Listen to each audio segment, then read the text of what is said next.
வணக்கம் மக்களை, இந்த வீடியோவில் நம்ம என்ன செய்தி பார்க்க போகிறோம்னா, கேரளாவை உலுக்கிய இரட்டை கொலை, கொலையாளி நண்பர்களே ஹீரோ, மோகன்லால் உச்சம் தொட்ட படம் இணையதளத்தில் வைரலாகி வருகிறது. வாங்க என்ன தகவல் என்ன செய்தின்னு இந்த வீடியோவில் விரிவாக பார்க்கலாம். அதுக்கு முன்னாடி முதன்முறையாக நம்ம சேனலை ஃபஸ்ட் டைம் பார்க்குறீங்கன்னா சப்ஸ்கிரைப் பண்ணாதவங்கள சப்ஸ்கிரைப் பண்ணிக்கோங்க. பெல் பட்டன் சிம்பல் அமைக்கி நம்ம சேனலோட நோட்டிஃபிகேஷனை எனபிள் பண்ணிக்கோங்க. நாங்கள் போடுற வீடியோ எல்லாமே உங்களுக்கு உடனுக்குடனே வந்து சேரும். வாங்க என்ன தகவல்னு இந்த வீடியோவில் பார்க்கலாம். இந்த படத்தின் வெற்றி வளரும் நட்சத்திரமாக இருந்த மோகன்லாலை திரையுலகின் நம்பிக்கைக்குரிய திரைப்படமாக மாறியது. உண்மை சம்பவங்களை அடிப்படையாக கொண்ட திரைப்படங்கள் முற்றிலும் கற்பனை கதைகளை விட அதிக கவனத்தை ஈர்க்கிறது. ஆரம்பத்தில் கதை கற்பனையாக மாற்றிவிடலாம் என்று தெளிவாக மறுப்புகள் தெரிவித்தாலும் அத்தகைய படங்கள் மீது ரசிகர்களுக்கு ஒரு தீவிர மோகம் உள்ளது. அந்த வகையில் தான் மற்ற சினிமா துறைகள் போலவே மலையாள திரையுலகில் உண்மையான குற்ற சம்பவங்களை ஈர்க்கப்பட்ட பல படங்கள் தயாரித்து வராங்க.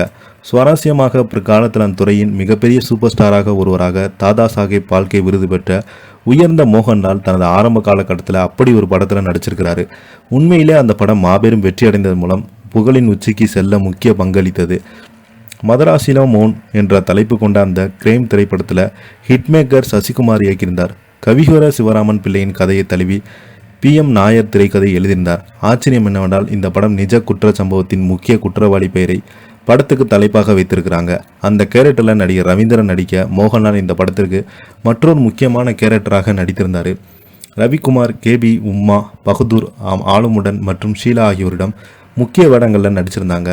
மதராசி லோமேன் மிகப்பெரிய வெற்றி அமைந்தது. மேலும் வளரும் நட்சத்திரமாக இருந்த மோகன்லாலை திரையுலகின் நம்பிக்கைக்குரிய திறமையாக உறுதிப்படுத்தியது.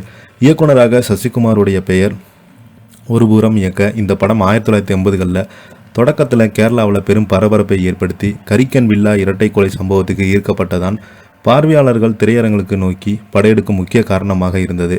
1980ஆம் ஆண்டு அக்டோபர் 6ஆம் தேதி இரவு பத்தினத்திட்ட மாவட்டத்தில் உள்ள திருவள்ளி அமைந்துள்ள கரிக்கன் வில்லாவில் 63 வயதான கேசி ஜார்ஜ் மற்றும் 56 வயதான ரேச்சல் என்ற தம்பதியினர் கொடூரமாக கொலை செய்யப்பட்டாங்க. குழந்தையற்ற வசதியான இந்த தம்பதியினர் பல வருடங்கள் குவைத்தில் பணிபுரிந்த பிறகு திருவள்ளாவில் குடியேற்றினாங்க. அவர்களோட உடல் அடுத்த நாள் காலையில் பணிப்பெண் கௌரி கண்டெடுத்தாங்க. இருவரும் கத்தியால் குத்தப்பட்டு ரேச்சனுடைய கத்தி அப்படியே சுருக்கப்பட்டது.